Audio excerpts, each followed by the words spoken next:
Oke sahabat, kita lanjut lagi proses sangrai manual biji kopi robusta. Nah, ini kita sudah masuk di menit 30 ya sahabat, atau kurang lebih sudah 30 menit kita menyangrai biji kopi robusta ini sahabat ya. Nah, ini untuk warna sendiri dari biji kopinya sudah mulai ada perubahan. Di menit ke-30 ini kita sudah melihat ada perbedaan warna dari sebelumnya yang berwarna agak putih ke kuning-kuningan. Itu sudah mulai berubah warna, sudah mulai masuk agak ke coklat-coklatan sahabat ya. Ini sudah mulai ada perubahan warna, mulai agak ke coklat-coklatan. Ini untuk proses pengadukannya itu terus sampai matang sahabat ya. Karena di sini tingkat ketelitian kita dalam mengaduk-aduk biji kopi atau dalam sangrai ini memang perlu, sangat diperlukan sekali, sangat dibutuhkan sekali, karena untuk menjaga tingkat kematangannya itu supaya merata. Jadi nanti yang di bawah itu tidak gosong sahabat. Jadi nanti kalau kita tidak terus untuk mengaduknya, nanti dikhawatirkan itu nanti yang paling bawah itu nanti gosong. Jadi nanti kematangannya tidak merata. Nah, terkadang walaupun sudah gosong itu bisa jadi itu cuman di luarnya saja yang matang, tapi di dalamnya dia masih mentah sahabat. Nah, keunikan lain dari pembuatan kopi deso ini, atau orang-orang desa biasa membuat itu, biasanya di sini kita rata-rata itu pada umumnya itu sangrai itu dia langsung plus dengan kulitnya, dengan kulit kopinya sahabat ya.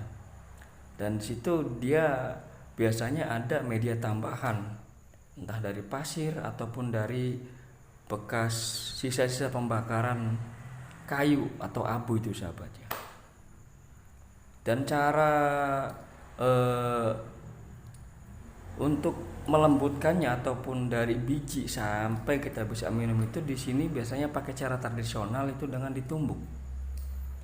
Nah, untuk cara tumbuk sendiri nanti hasilnya memang tidak sehalus kopi-kopi pada umumnya. Dia teksturnya nanti kasar sahabat. Nah, itu di situ mungkin bagi orang kampung atau bagi kita tuh yang pecinta kopi, di situ kadang kita menemukan sensasi yang berbeda dari kopi-kopi yang pada umumnya. Jadi ada cita rasa atau kekhasan rasanya itu ada di situ. Nah, di sini pun di tempat saya pun memang ada beberapa jenis kopi. Dari jenis kopi robusta yang saya bikin ini, dan di sini pun robusta, ada juga Java robusta, ada juga di sini namanya tuh kopi Bria atau kopi Amerika. Oh, untuk nama umumnya sih namanya kopi Liberica. Mungkin untuk nama kopi Liberica sendiri mungkin masih asing atau masih belum umum.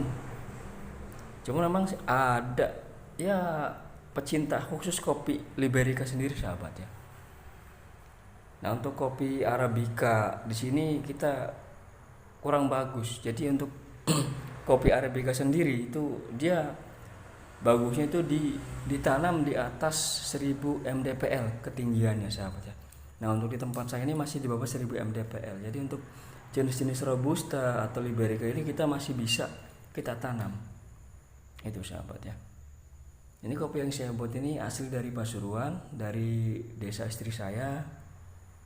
Nah, ini kita lihat sahabat, terus itu saya terus mengaduk agar kematangannya atau tingkat kematangannya merata.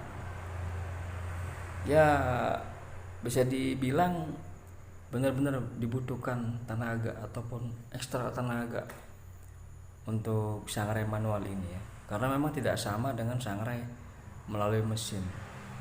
Yang jelas kalau untuk sahabat ingin menyobanya atau ingin mencoba kopi deso yang saya produksi, itu memang ada cita rasa kekhasan tersendiri dari kopi deso ini sahabat ya.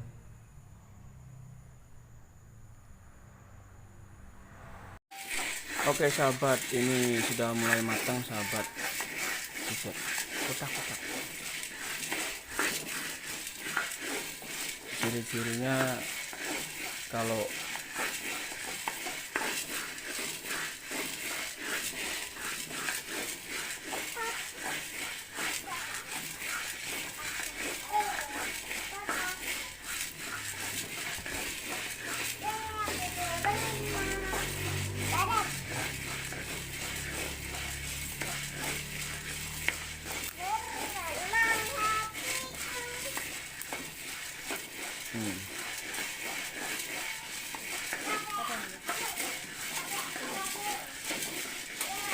jadi sudah matang. Setelah matang kita matikan dulu apinya. Kita aduk dulu supaya tingkat kematangannya lebih merata lagi. Ya 1-2 menit lah, tidak terlalu lama. Nanti kalau sudah kita aduk-aduk bisa mati apinya, baru nanti kita tuangkan, lalu kita dinginkan pakai kipas angin supaya tidak menimbulkan bau gosong. Nah, walaupun posisi api mati, tetap cara mengaduk tidak berhenti sahabat ya.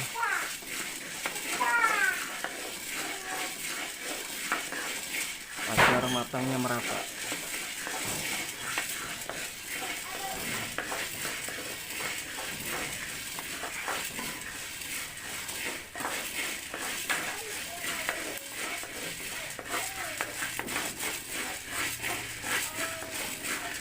Warnanya mulai hitam ke coklat-coklatan sahabat ya. Ini menandakan kopinya sudah matang, dan kita lihat tingkat kematangannya sudah rata sahabat. Dan ciri-ciri kalau sudah mulai matang, kita sebelumnya kita coba dulu satu persatu, kita pakai tangan ya. Kalau posisinya biji kopi itu sudah bisa kita pecahkan pakai tangan, berarti itu memang sudah masak. Oke, kita lihat sahabat, ya sudah mulai warnanya sudah ke hitam atau coklat ke hitam-hitaman. Ini menandakan kopi sudah matang. Harumnya sudah betul-betul menyengat sekali, wangi kopi sahabat, sangat-sangat sekali wangi kopinya. Ini biasanya akan lebih wangi lagi di luar sana sahabat. Biasanya kalau untuk yang sangrai atau yang dekat tempat penyangraian itu memang tidak terlalu,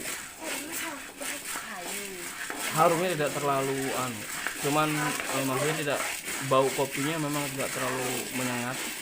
Tapi kalau untuk di luar sana pasti terasa ya, sekitar jarak 100 meter itu aroma kopinya sangat terasa sekali. Oke, nah sekarang kita proses pemindahan dari tungku pemasakan ke tempat ini, kalau di sini namanya tampah. Oke, kita pindahkan dulu.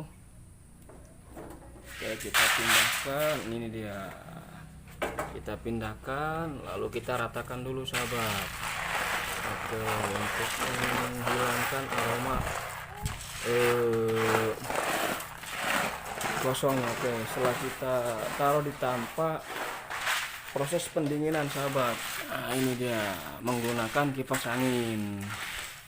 Nah, kenapa harus dikipasin atau kenapa harus dikipas pakai kipas angin? Ini untuk menghilangkan aroma sangit dari proses sangrai sahabat ya. Oke ya, kita aduk-aduk, tunggu sampai dingin ya, sekitar kurang lebih 5 menitan lah proses ini. Jadi untuk menghilangkan aroma sangit dari proses sangrai sahabat ya. Ini dia, kita aduk-aduk, kita aduk-aduk sampai kurang lebih 5 menitan lah.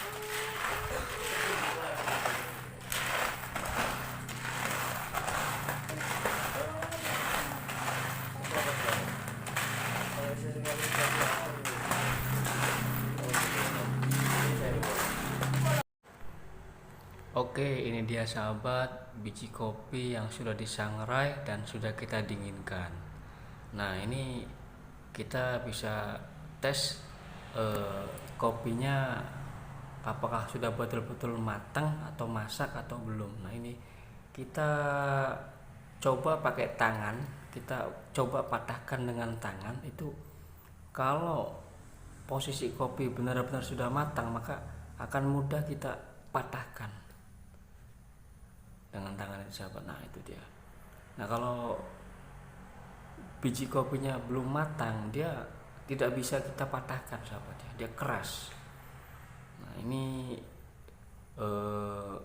kondisi atau posisi kopi yang sudah kita dinginkan. Nanti setelah ini untuk karena berhubung saya ini kan untuk saya produksi, untuk saya jual, jadi sebelum proses penyelipan untuk menjadi bubuk kopi itu biasanya sebelum kita masuk proses penyelipan itu saya simpan dulu di toples sahabat ya, kurang lebih sekitar 2 hari sahabat. Jadi nanti setelah selesai ini nanti saya masukkan ke dalam toples atau ke dalam kresek yang kedap udara. Jadi kita tunggu sampai 1 hari kurang lebihnya. Setelah itu kita buka lagi toples ataupun kresek yang sudah kita ikat yang betul-betul kedap udara, itu agar menghilangkan sisa-sisa bau gosong atau bau sangitnya itu sahabat ya, atau ada semacam ada zat-zat yang memang bisa mempengaruhi rasa kopi. Nah, setelah itu kita tutup lagi, nunggu sampai hari berikutnya. Nah, kalau sudah selesai baru kita selip sahabat ya. Nah, untuk cara selipnya sendiri itu kita ada beberapa sih sahabat. Yang pertama biasanya untuk masyarakat desa di sini itu dia pakai cara tradisional atau pakai cara manual dengan cara ditumbuk sahabat ya.